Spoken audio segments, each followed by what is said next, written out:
Hello students, welcome back to my channel. कैसे हो आप सब? उम्मीद करती हूँ बेटा सभी अच्छे होंगे और अपना ख्याल भी रख रहे होंगे। तो बेटा आज हम करने जा रहे हैं अपनी worksheet number 58 6 to 8th class के बच्चों के लिए। बेटा 10th क्लास की आपकी ये वर्कशीट है, ठीक है। यानी कि आप इसको 6th वाले बच्चे भी करेंगे, 7th वाले भी और 8th वाले भी, ठीक है। ये तो आपकी जनरल वर्कशीट है। अगर आप अभी भी कोई अलग नोटबुक में करते हो बेटा तो आप इसको विज्ञान की में कर सकते हो या अपनी सामाजिक की में कर सकते हो, ठीक है। और नहीं तो आप एक अलग से नोटबुक बना लो इनकी, और सब्जेक्ट की आपकी अब आने लगी है डेली, तो उसको क्या करो, 2 वर्कशीट आती हैं आपकी, ठीक है। तो चलिए स्टार्ट करते हैं बेटा। अपने शरीर की सफाई के साथ साथ यह भी ज़रूरी है कि हम अपने आसपास के वातावरण को भी साफ रखें। तो बेटा हमें, जैसे कि हम अपनी सफाई तो करते ही हैं, ठीक है, तो हमें क्या करना चाहिए, अपने आसपास के वातावरण की भी सफाई रखनी चाहिए। ये भी हमें ध्यान रखना होगा। और बेटा मैं एक और बात बताना चाहूँगी, कुछ बच्चों को वीडियोज़ का पता नहीं चलता, तो बेटा आप चैनल पर जाकर जरूर चेक किया करो, वहाँ पर आपको मिल जाएगी, ठीक है। और अगर नहीं मिलती है तो इसका मतलब वो अपलोड करनी बाकी है, मैं कर रही होंगी, क्योंकि इतनी सारी वीडियोज़ बनानी होती है बेटा, थोड़ा टाइम लगता है, ठीक है। हवा में बहुत से सूक्ष्म जीव पाए जाते हैं। और बेटा हवा के अंदर क्या होते हैं, हमने अभी पढ़ी थी अपनी साइंस की जो वर्कशीट पढ़ी थी, तो उसमें क्या थे, सूक्ष्म जीव पाए जाते हैं काफ़ी सारे, ठीक है, जो हमें दिखाई भी नहीं देते, लेकिन इनसे बहुत सी बीमारियां होती हैं, ठीक है। हवा के साथ साथ गंदगी और कूड़े करकट से बीमारी फैलने का बहुत सूक्ष्म जीव उपस्थित होते हैं। तो हवा के साथ साथ जो गंदगी है और कूड़े करकट में जो बीमारियां होती हैं वो फैलने वाले बहुत सूक्ष्म जीव उपस्थित होते हैं, ठीक है, बीमारी फैलाने वाले। तो इसलिए भी हमें उसकी साफ़ सफाई करनी चाहिए। इसलिए हमें हमारे घर को रोज़ाना साफ़ सफाई करनी चाहिए। घर से निकलने वाले फलों व सब्जियों के छिलकों को, यानी कि वो गीले कचरा होता है, ठीक है, जो फलों और सब्जियों का होता है, उसको हरे कूड़ेदान में, और प्लास्टिक, धातु की वस्तुएं, टूटे शीशे की बोतलें आदि को क्या करना चाहिए, नीले कूड़ेदान में डालना चाहिए, ठीक है। आपको दिखाया भी गया है एक हरा कूड़ादान और एक नीला कूड़ादान, ठीक है। और डायग्राम भी दिखाए गए यहाँ पर। तो फल फ्रूट के जो छिलके वगैरह होते हैं, बच जाते, जो किचन में यूज होती हैं चीज़ें, ठीक है। या फिर ऐसा समझो बेटा, जो हमें पेड़ पौधों से मिलती है सीधे, जैसे फल फ्रूट हो गए, सब्जी हो गई, वो हमें हरे वाले डस्टबिन में डालनी चाहिए, हरे कूड़ेदान में, ठीक है। और जो चीज़ें हम निर्मित करते, जैसे कि प्लास्टिक हो गई, धातु की वस्तुएं हो गई, ठीक है, या पेपर हो गए, तो ये जो मानव निर्मित चीज़ें होती है बेटा, इनको हमें एक तरीके से आइडिया लगा सकते हो आप ऐसे, तो ये हमें सूखे कचरे में डालनी चाहिए, ठीक है। ये सूखी होती है और ये गीली होती है। ये गीली क्यों होती है बेटा, अगर हम इनको मिट्टी में दबा देंगे तो कुछ दिन बाद ये मिट्टी ही बन जाएंगी, ठीक है।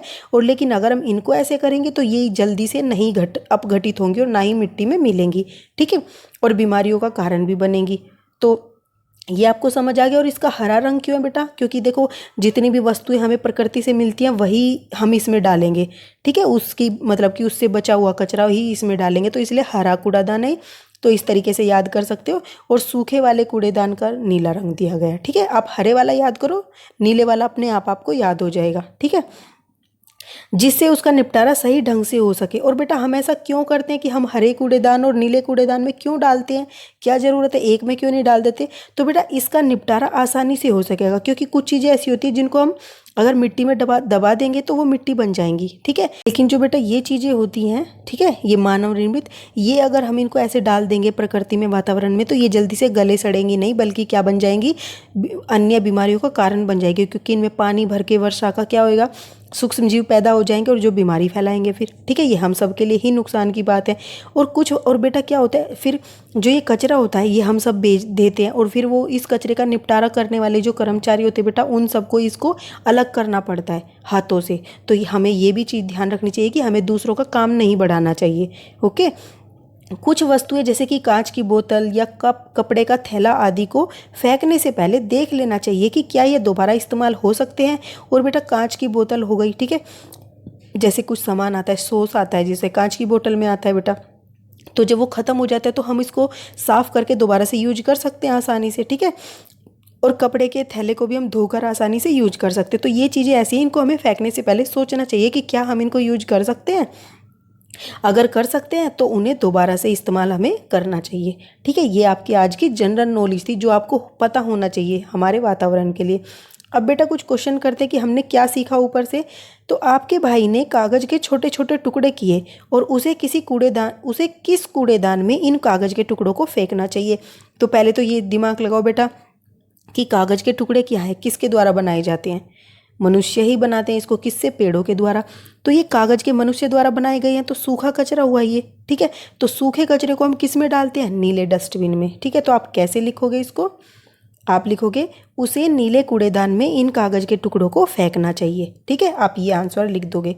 अब बेटा सेकंड क्वेश्चन क्या है, उन चीज़ों के नाम लिखिए जिन्हें कूड़ेदान में फेंकने से पहले हमें देख लेना चाहिए कि क्या हम इन्हें पुनः प्रयोग में ला सकते हैं।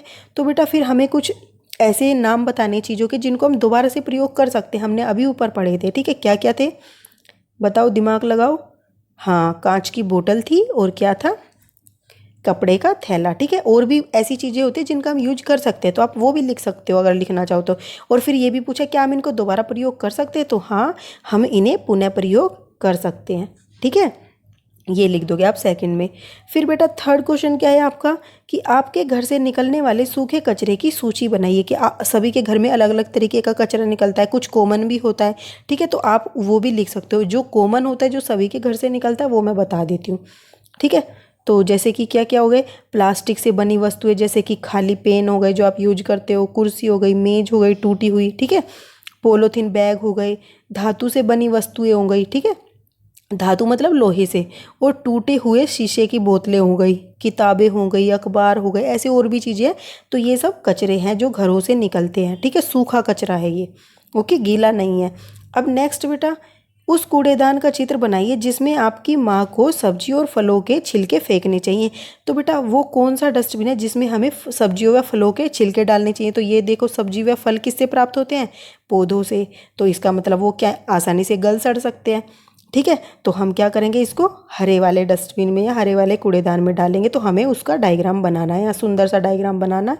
ठीक है, और आसानी से याद करने में भी आपको आसानी होगी फिर, और ये भी बना दोगे आप उस पर। ठीक है, तो बेटा ये आपकी आज की वर्कशीट थी। उम्मीद करती हूँ आपको अच्छे से समझ आई होगी। कोई डाउट भी रहा होगा तो फिर भी आप मेरे से कमेंट बॉक्स में पूछ लेना। ठीक है, और बेटा अगर आपको ये वीडियोस पसंद आती हैं तो इनको शेयर कर दिया करो अपने फ्रेंड्स के साथ। ठीक है, ताकि उनकी भी हेल्प हो जाए। तो इस वीडियो में बेटा इतना ही। अपना नेक्स्ट टॉपिक जो है हम अपनी नेक्स्ट वीडियो में करेंगे। तब तक के लिए ऐसे ही हंसते रहिए, मुस्कुराते रहिए, पढ़ते रहिए और आगे बढ़ते रहिए। Thank you.